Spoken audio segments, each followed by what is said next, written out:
Hello viewers, আসসালামু আলাইকুম। আজকের আমি আপনাদের জন্য পুডিং কেকের একটা রেসিপি নিয়ে হাজির হয়েছি। কিভাবে এই পুডিং কেকটা খুব সহজে এবং খুব কম সময় তৈরি করা যায় আজকে তাই দেখাবো। আমি একটা স্টিলের টিফিনের বাটিতে 2 টেবিল চামচ পরিমাণ চিনি নিয়েছি এবং সামান্য পানি দিয়ে চুলার আঁচটা খুবই লোয়ে রেখে একটা ক্যারামেল বানিয়ে নেব। ক্যারামেলটা আপনারা একেবারে চুলার অল্প আঁচে বানাবেন, নয়তো দেখা যাবে কি খুব তাড়াতাড়ি চিনিটা পুড়ে যাবে এবং খাওয়ার সময় ভালো লাগবে না, তেতো লাগবে। তাই ক্যারামেলটা বানানোর সময় একটু সাবধানতা অবলম্বন করবেন। এই যে দেখুন, আমি যে মোলটায় আমি কেক পুডিংটা বসাবো সেটাই বানিয়ে নিয়েছি। আমারটা প্রায় কালার চলে এসেছে।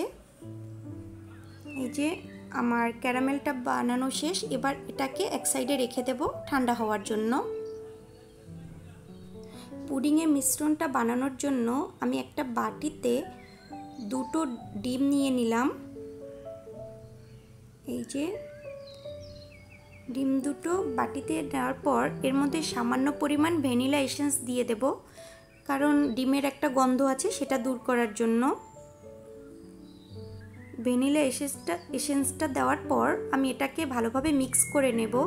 ওদিকে আমি 1.5 কাপের মতো ঘন দুধ জাল করে তারপর ঠান্ডা করে রেখেছি। দুধটা একটু ঘন নেওয়ার চেষ্টা করবেন, কারণ দুধটা একটু ঘন হলে পুডিংটা খেতে বেশ ভালো লাগে। এই যে আমার ডিম ফেটানো হয়ে গেছে। এবার এর মধ্যে সেই জাল করে রাখা দুধটাকে আমি দিয়ে দেব। এখানে 1.5 কাপের মতো দুধ আছে। এবার এটাকেও একটু মিশিয়ে নেব। এরপর এই পুডিংয়ের মিক্সচারটা পাশে রেখে দেব।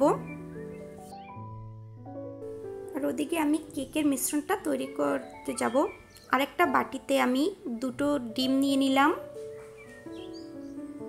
এবার ডিম দুটোকে একটু বিট করে নেব সামান্য। তারপর 1/4 কাপ পরিমাণ চিনি থেকে সামান্য চিনি একটু একটু করে দেব আর বিট করে ফোম তৈরি করে নেব। আমি ডিম থেকে কিন্তু কুসুমটা তুলে নিয়েছিলাম। এবার এর মধ্যে 2 টেবিল চামচ রান্নার তেল দিয়ে দিলাম। 1 টিস্পুন পরিমাণ চকলেট এসেন্স দিয়ে দিলাম। এই যে এবার কুসুমটা দিয়ে তারপর এটাকে আবার কিছুক্ষণ বিট করে নেব। বিট করা হয়ে গেছে। এবার আমি একটা চালনির উপর 1/4 কাপ আটা, 2 টেবিল স্পুন পরিমাণ কোকো পাউডার এবং 1/2 টিস্পুন বেকিং পাউডার দিয়ে একটু একটু করে দেব।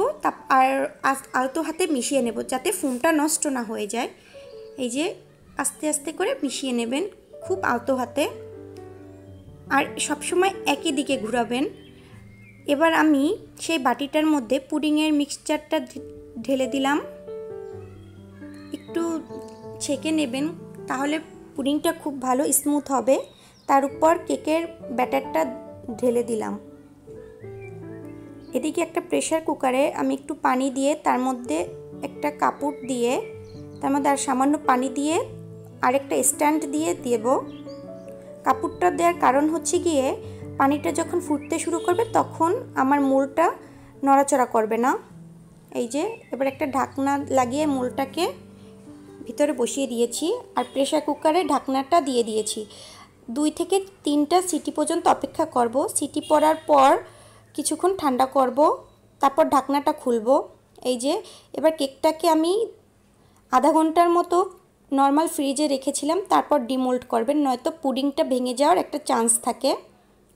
দেখুন 4-5টা ছাড়িয়ে নিয়ে তারপর একটা পিস দিয়ে তার উপরে উপর করে নিলেই এটা ডিমোল্ড হয়ে যাবে অনায়াসেই।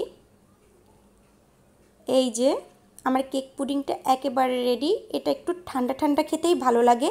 আমি আপনাদের কেটে দেখিয়ে দিচ্ছি ভিতরটা কেমন হয়েছে। দেখুন দুটো লেয়ার কত সুন্দর আলাদা আলাদাভাবে বোঝা যাচ্ছে, খুব সুন্দর হয়েছে। আপনারাও চেষ্টা করুন আর আমাকে জানাবেন। আর খেতেও কিন্তু দারুণ হয়েছিল। এটা একটু ফ্রিজে রেখে তারপর ঠান্ডা ঠান্ডা খাবেন, বেশ ভালো একটা ডেজার্ট। ধন্যবাদ সবাইকে, আল্লাহ হাফেজ।